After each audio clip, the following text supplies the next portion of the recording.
if you have $1,000, what watch do you buy? Well, $1,000 is tough, but the best value for your dollar in watches anywhere in the world is Grand Seiko.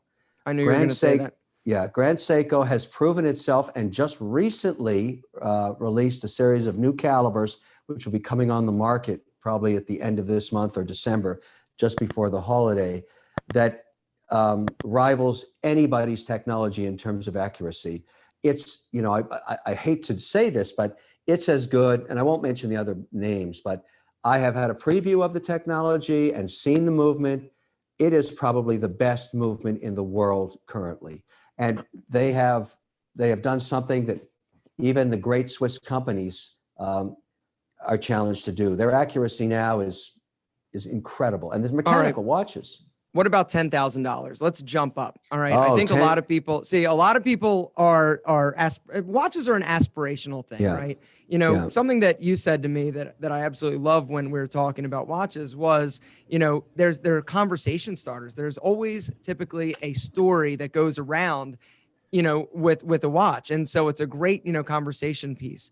$10,000 is that price point where I think like now you're like, okay, do you buy a pre-owned, you know, something a little bit, you know, higher end? Do you go with something? Aaron, I do not tell people for their first piece to ever buy pre-owned, because unless you really know what you're doing and you have a very credible dealer, you can get so screwed over on pre-owned vintage watches. First of all, they're generally polished. Second of all, you don't know, you know, the provenance of them, what they've been through. There are certain dealers you can work with, but if you're going to buy your first watch, you know, you can get an entry-level Rolex for $10,000. You certainly can get Grand Seiko for $10,000. It's that, you know, if you can actually spend $2,000 more, you can get into, you know, a Submariner, steel Submariner, which has held its value forever. When you buy one of those and 20 years later, you know, there's a story of a guy that bought for $485 a Daytona back in 1971 when he was in the Army, and he forgot. He was on Antique Roadshow. Yes, right. $700,000, and I use that as an example of now, not everybody's going to leave it and never wear it, but even Paul Newman's watch that he wore sold for $17.5 million. These are stories of Rolex. So the big brands for appreciation, there's actually 4 of them now. It's Rolex, it's Patek Philippe, it's Audemars Piguet, which is the Royal Oak, and now creeping in is FP Journe. The FP Journe pieces, even though the company is a micro brand, only makes 900 watches a year. The appreciation on those pieces is stunning, just up 100% as soon as you walk out of the store.